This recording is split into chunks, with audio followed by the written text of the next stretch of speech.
नमस्कार, मी ध्वनी देसाई, इयत्ता 8वीची विद्यार्थिनी. तुमच्या समोर मकर संक्रांत या विषयावर स्वलिखित कविता सादर करणार आहे. माझ्या कवितेचे नाव आहे मकर संक्रांत, गोड नात्यांची सुरुवात.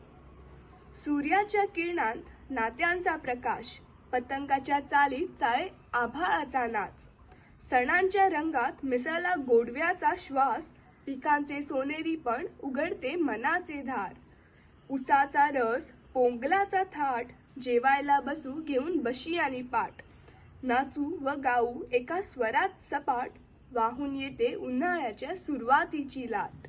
पतंगाच्या कापाकापीत मैत्रीचे नाते जडते, बनत जाते घट्ट शाबासकीच्या मांजाने. सूर्याचा आशीर्वाद, उन्हाळ्याची बरसात, हिवाळ्याचा शेवट, उजेडाची साथ.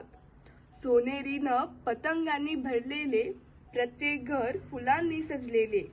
तिळगुळाचा गोडवा, थाट सवाशिणीचा, या मकर संक्रांतीला तिळगुळ घ्या व गोड गोड बोला. धन्यवाद.